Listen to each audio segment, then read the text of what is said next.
Olá, pessoal do Dominantes Online, eu sou a Luciana Naar, professora de Biologia. Estamos falando sobre a classificação dos seres vivos. Nessa videoaula a gente vai falar sobre o reino animal. Dentro do reino animal a gente está falando sobre os nematelmintos, parte 2. Nessa videoaula especificamente a gente vai tratar sobre as doenças transmitidas pelos nematelmintos. Se você não assistiu a primeira aula em que a gente fala sobre as características gerais do filo, eu acho interessante que vocês assistam primeiro para depois virem estudar as doenças, tá legal? Então olha só, os nematóides, parasitas dos seres humanos mais famosos que a gente tem são os Ascaris lumbricoides, que é a lombriga, o Ancylostoma duodenale, que é o causador da ancylostomose ou amarelão, a Ancylostoma brasiliensis, causador do bicho geográfico, Vouchereria bancroft filariose, também pode ser chamada de elefantíase, e o Oxiurus vermicularis ou oxiurose. São as 5 doenças mais cobradas em prova dentro desse filo. Então, a gente vai tratar especificamente cada uma delas nessa videoaula. Então vamos começar pelo Ascaris lumbricoides, também causador da ascaridíase ou a lombriga. Como é que é o ciclo de vida desse parasita? Os vermes adultos, eles vivem no intestino. E aí os ovos, eles vão sendo eliminados junto com as fezes. Se ingeridos, vão eclodir no intestino e vão dar origem à larva que penetra na corrente sanguínea. Essa larva passa pelo fígado, coração, pulmão, por onde sobem pelos brônquios até atingirem a faringe, onde são deglutidos. Ao chegarem no intestino, eles formam os vermes adultos e reiniciam o ciclo. Então, mais ou menos o seguinte: você vai ingerir os ovos contaminados, algum alimento contaminado, água contaminada, ingerir esses ovos. Eles vão eclodir no meu intestino e vão liberar uma larva. Essa larva, galera, ela vai ficar migrando pelo teu organismo. É como eu disse para vocês, né? Ela penetra na nossa corrente sanguínea e vai passando pelo fígado, coração, pequena circulação, chega nos pulmões e ela sobe. Ela pode até sair, né, pelas nossas narinas, pela nossa boca. E aí de lá a gente acaba deglutindo novamente o verme que volta para o intestino, tá legal? Reiniciando o ciclo. Qual seria o modo de transmissão, então, desses organismos? Ingestão de água e alimentos contaminados com os ovos, como eu havia dito. A doença, né, é a ascaridíase, tá legal? E diferente da solitária, que a gente tem apenas uma única, né, na maioria das vezes, a gente pode chegar a ter uma carga de verme muito alta nesse intestino. Eles são parasitas exclusivamente humanos, ok? Então a gente não vai encontrar o hospedeiro intermediário, não vai encontrar boi, vaca, né, porco com esse tipo de verme. É o maior nematóide intestinal humano que a gente conhece, ok? Nematóide, tá? A gente viu que a tênia pode atingir até 10 metros de comprimento, mas a tênia plateuminto, nematóide, o maior deles é a lombriga. Então, olha, o macho, ele pode chegar de 15 a 30 centímetros e a fêmea, um pouquinho maior, de 30 a 40 centímetros de comprimento. A gente tem mais ou menos 6 parasitas por pessoa, né? Podem gerar de 500 a 700 vermes. Eles conseguem colocar 200 mil ovos por dia, então é coisa pra caramba, né? 90% desse parasita, ele permanece no jejum. Depois a gente passa para o ilho, que é maior do que no duodeno e um pouquinho menos no estômago. Sintomas: nos pulmões, costuma causar edema inflamatório e pneumonia. Já no intestino levam a dor abdominal, náusea, emagrecimento, obstrução intestinal e até mesmo a perfuração do intestino, né? Já que vai lembrar que eles são como se fossem tipo umas larvinhas. E é interessante porque a gente nunca para pensar, a lombriga vai causar uma pneumonia gerada por uma lombriga? E é verdade, tá? Realmente ela tem essa facilidade e essa capacidade de migrar para o pulmão, então ela realmente pode gerar quadros de pneumonia. Como medida profilática, é o saneamento básico, não tem jeito, porque é ingestão de ovos, né? Higiene pessoal e tratamento dos doentes. A gente tem que controlar os doentes para que os ovos eles não se espalhem, né? Então, olha lá como seria o ciclo do Ascaris lumbricoides.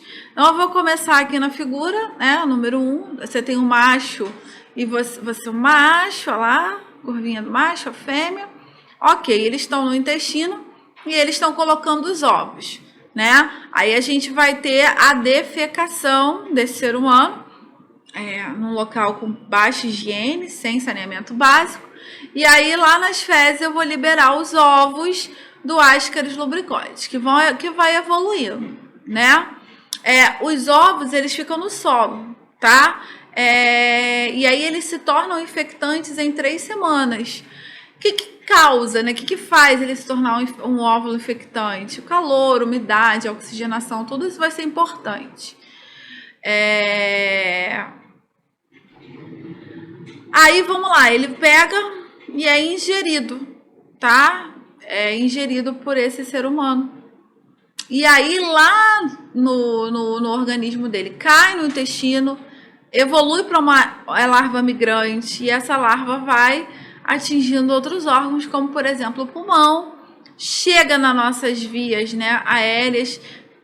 Quando chega lá na nossa garganta, dá uma coçadinha, uma irritação, a gente engole e ela volta para o intestino. Então, as fêmeas, elas conseguem viver no nosso corpo por aproximadamente 12 e 18 meses. Isso é coisa pra caramba.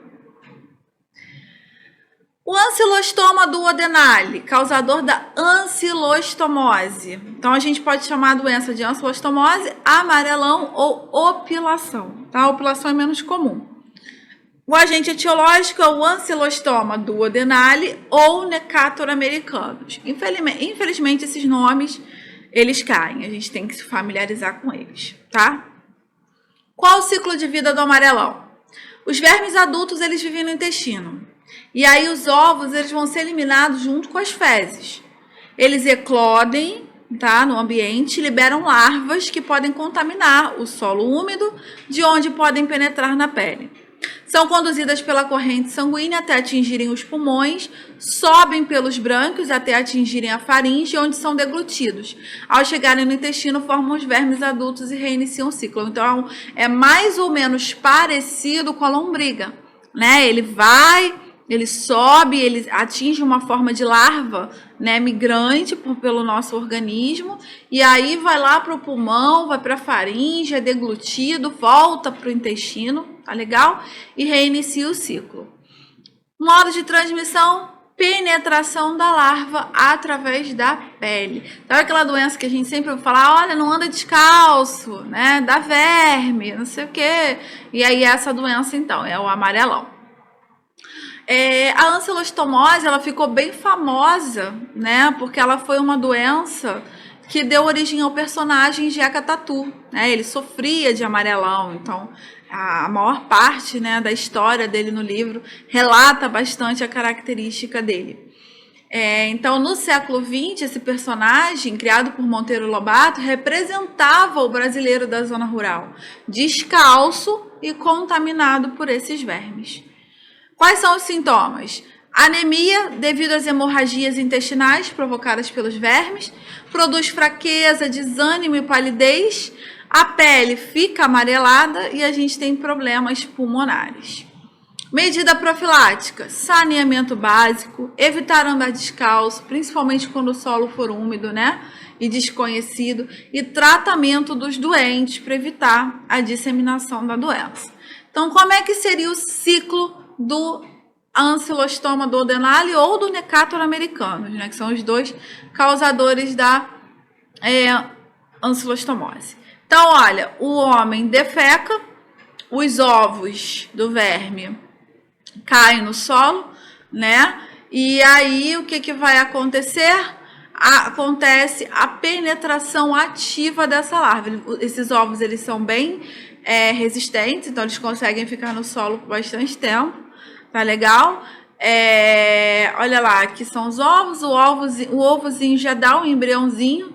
Esse embrião, ele sai da casca do ovo ainda no solo e fica como larva no solo. E aí no solo essa larva vai penetrar na pele novamente. E aí cai na circulação, como eu falei para vocês, atinge diversos órgãos, estômago, coração, traqueia, esôfago, pulmão, até cair de novo no intestino e reiniciar esse ciclo. Então a gente tem dois, é o ancilostoma duodenale, né, que tem ganchos, e o Necator americano, que o nome vem do latim matador, né? Então no mundo a gente tem o ancilostoma no hemisfério norte e o Necator na África e Américas. No Brasil, eles já existem relatos do verme há 3.500 anos nas múmias, né? E o primeiro ancilostoma, que provavelmente surgiu na Ásia, depois o Necator, que foi descoberto junto com os escravos da África. Dentro do grupo do gênero de ancilostoma, a gente também tem os ancilostomas brasilienses. Aí esse daí já gera o bicho geográfico, não mais o amarelão, né? Ou também chamada de larva migrans. Como é que seria o ciclo de vida desse ancilostoma? Os vermes adultos, eles vivem no intestino de cães e gatos. Aí os ovos, eles vão sendo liberados e vão misturando-se com as fezes do hospedeiro. E ao defecarem, eles vão eliminar os ovos de onde eclodem as larvas que vão ficar pelo solo, ok? Essas larvas, elas vão penetrar na pele de cães e gatos, que vão para o intestino e reiniciam o ciclo. Só que o homem, ele acaba sendo o hospedeiro acidental, né? Se ele tiver contato com essa areia contaminada, com essas larvas no solo, elas penetram na pele humana, se deslocam e deixam linhas avermelhadas e o ciclo não se completa, tá? Porque para se completar ele tem que chegar no intestino e ele só se desenvolve no intestino de cães e gatos. Então no humano ele vai migrando através dos tecidos, ele vai formando esse rastrozinho aqui abaixo da epiderme. Modo de transmissão, então, penetração da larva através da pele. Sintomas: irritação na pele com coceira intensa. Podem aparecer manchas típicas que lembram mapas causadas por larvas que ficam migrando através dessa pele. E a medida profilática é evitar andar descalço em solos úmidos, desconhecidos, também evitar levar cães e gatos para praias ou tanques de areia. Vouchereria Bancroft, que é também conhecida como filariose ou a temida elefantíase, né? Então a doença é a filariose e ela pode levar à elefantíase. Elefantíase é quando a gente tem os quadros de edema agudos, né, em que os membros superiores ou inferiores se assemelham à pata de um elefante, e por isso a analogia elefantíase. Qual seria o ciclo de vida? Os vermes adultos vivem nos vasos linfáticos, tá? E ali eles ficam se reproduzindo. Os ovos, eles formam as larvas, que a gente vai chamar de microfilárias, e elas passam para a corrente sanguínea humana. Se esse humano for picado por um mosquito do gênero Culex, aquele que faz o zumbidinho de noite no nosso ouvido, né? Essas larvas, elas vão se modificar e vão originar larvas infectantes. Ao picar uma pessoa, o inseto as transmite e no ser humano ela vai dar origem ao verme adulto, reiniciando todo o ciclo. Então é através da picada de um mosquito. Modo de transmissão, então, é o Culex, ok? O vetor é o mosquito do gênero Culex, contaminado com as larvas que a gente está chamando aqui de microfilárias. São as larvas que infectam o mosquito. Medidas profiláticas da filariose: controle do mosquito, claro, né? Uso de telas, repelentes e tratamento dos doentes. Quais os sintomas? Começa com inchaço, né? Um edema, e é causado pela obstrução dos vasos linfáticos, já que o verme adulto fica ali nos vasos linfáticos. Em casos extremos, como eu disse, causa elefantíase. E ela é comum nas pernas, escroto e mamas. Então, como é que é o ciclo, né, do Vouchereria Bancroft, da filariose, na verdade? Então, vamos lá. Penetração da larva infectante, né, na pele durante a hematofagia. Então, o mosquito vai lá, pica, lança as larvas, né, na hora da regurgitação, lança as larvas na corrente sanguínea do indivíduo. Então, ela tem um estágio lá no indivíduo. Adultos são bem dimórficos, você vê bem quem é o macho, quem é a fêmea. E eles migram para o vaso sanguíneo lá na fase adulta.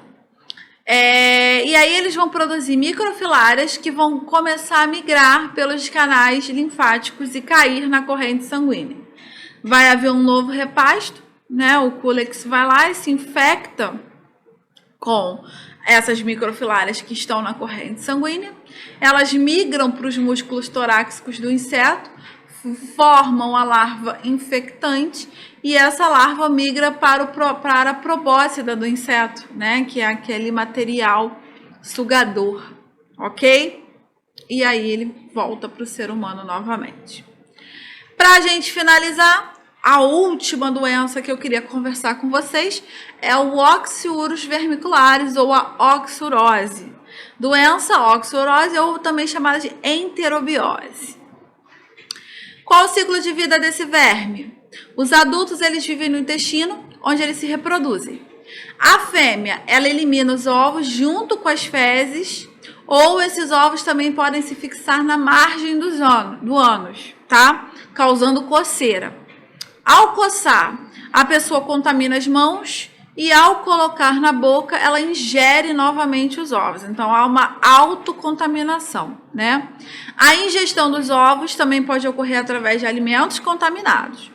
Ao chegarem no intestino, esses ovos eclodem, liberando a larva que vai se transformar no verme adulto e reiniciando o ciclo.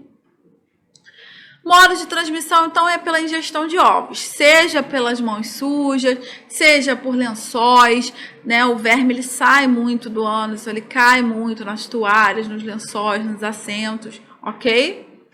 E as medidas profiláticas, então, higiene e tratamento dos doentes. Sintomas: náusea, vômito, prurido anal, dores abdominais. É muito comum em crianças.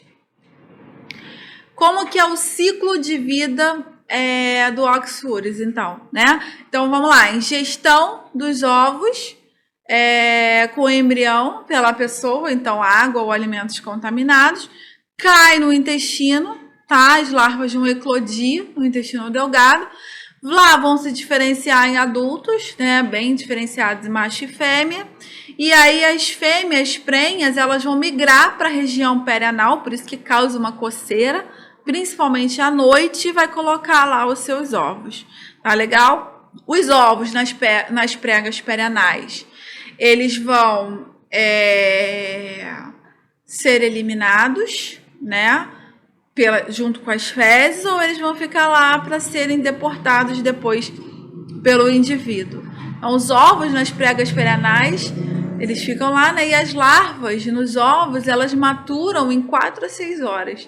4 a 6 horas esse ovo já fica poder infectante aí, tá legal?